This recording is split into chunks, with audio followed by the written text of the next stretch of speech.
নমস্কাৰ বন্ধুসকল, ইণ্টাৰেষ্টিং টিপছৰ পুনৰ এক নতুন ভিডিঅ'লৈ আপোনালোক সকলোকে স্বাগতম জনাইছোঁ।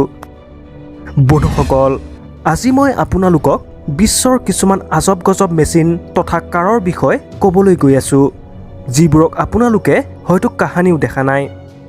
গতিকে আজিৰ ভিডিঅ'টো শেষলৈকে চাব, লগতে চেনেলটিক ছাবস্ক্ৰাইব কৰিবলৈ নাপাহৰিব। নাম্বাৰ 1ত আছে মনষ্টাৰ মেচিন। জোনাথন নামৰ এজন ব্ৰিটিছ চাইণ্টিষ্টে এটা বিশাল আকাৰৰ মনষ্টাৰ মেচিন নিৰ্মাণ কৰি উলিয়াইছে, যাক গিনিছ বুক অফ ৱৰ্ল্ড ৰেকৰ্ডতো সন্নিৱিষ্ট কৰা হৈছে। এই মেচিনটো বিশ্বৰ আটাইতকৈ ডাঙৰ মনষ্টাৰ মেচিন। ইয়াৰ উচ্চতা হৈছে 3.9 মিটাৰ আৰু ই 5.1 মিটাৰ দীঘল। এই মেচিনটোক চলাবলৈ 96 কিলোৱাট বেটাৰীৰ প্ৰয়োজন হয়। জোনাথন আৰু তেওঁৰ সম্পূৰ্ণ টীমটোক এই প্ৰজেক্টটো কমপ্লিট কৰিবলৈ 10 বছৰকাল সময়ৰ প্ৰয়োজন হৈছিল। এই শক্তিশালী মেচিনটোক আপুনি যিকোনো ধৰণৰ ৰাস্তাতেই চলাব পাৰিব। 2 নম্বৰতে আছে পিল P45। এই কাৰখন হৈছে বিশ্বৰ আটাইতকৈ সৰু কাৰ। এই কাৰখনক P50 কাৰৰ পৰা ইনস্পায়াৰ্ড হৈ বনোৱা হৈছে। এই কাৰখন হৈছে 3-চকীয়া। এই কাৰখনত কেৱল এজন ব্যক্তিয়েহে বহিব পাৰে, সেইবাবে ই হৈছে বিশ্বৰ আটাইতকৈ সৰু কাৰ। কিন্তু ইয়াৰ এটা অসুবিধাও আছে, কাৰণ বৰষুণৰ দিনত ইয়াৰ গ্লাছখনক নিজ হাতেৰেই চাফা কৰিব লগা হয়। ৰাজপথত এই কাৰখন প্ৰায় 35 কিলোমিটাৰ বেগেৰে চলিব পাৰে। এই কাৰখন যেতিয়া ৰাজপথলৈ ওলায় তেতিয়া ই সকলোৰে মুখ্য আকৰ্ষণ হৈ পৰে, আৰু এই কাৰখনৰ সহায়েৰে আপুনি ট্ৰেফিকৰ পৰাও বাচিব পাৰিব। 3 নম্বৰতে হৈছে কালাৰ চেঞ্জিং কাৰ।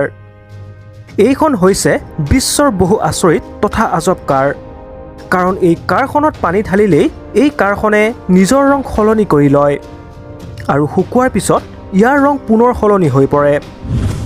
এই কাৰখনক সেইসকল লোকে নিশ্চয় কিনিব লাগে যিসকলে নিজৰ লগত বহুতো ৰঙৰ কাৰ থকাটো বিচাৰে। এই কাৰখনৰ দুটাকৈ ভেৰিয়েণ্ট আছে, এটা হৈছে হাইড্ৰ'পেইন আৰু আনটো হৈছে পেৰামেগনেটিক পেইন।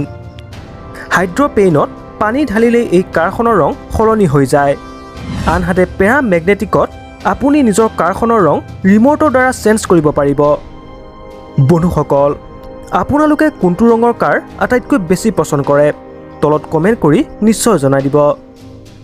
4 নম্বৰতে আছে ৰ'ব মোবাইল কাৰ। এই কাৰখন বাকী কাৰতকৈ বহু গুণেই পৃথক। এই কাৰখনত 360 ডিগ্ৰী টায়াৰৰ ব্যৱহাৰ কৰা হৈছে, যাৰ বাবে এই কাৰখন যিকোনো দিশত অতি সহজতেই ঘূৰিব পাৰে। আপোনালোকক জনাই দিওঁ যে ই কেৱল 1 ছিটাৰ কাৰহে।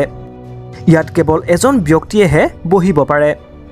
এই কাৰখন চলোৱাৰ সময়ত আপোনাৰ পাৰ্কিঙৰ কোনো সমস্যা নহ'ব, কাৰণ 360 ডিগ্ৰী টায়াৰৰ সহায়ত ই বহু কম ঠাইতেই পাৰ্ক হৈ যায়। বন্ধুসকল, আপোনাৰ লগত যদি বহু বেছি টকা থাকে তেন্তে আপুনি কোনখন কাৰ ল'ব খুজিব মোক এটা কমেণ্ট কৰি নিশ্চয় জনাই দিব। 5 নম্বৰতে হৈছে পুল টেবুল কাৰ। এইখন হৈছে বিশ্বৰ এক আজব কাৰ, কাৰণ এই কাৰখনৰ পিছৰ ফালে বহিবলৈ ছিট নাই, বৰং এখন পুলহে আছে, আৰু ইয়েই হৈছে ইয়াৰ মূল বৈশিষ্ট্য। আপুনি এই কাৰখন চলাই থকাৰ সময়ত যিকোনো ঠাইত ৰৈ পুল খেলাৰ আনন্দও ল'ব পাৰে।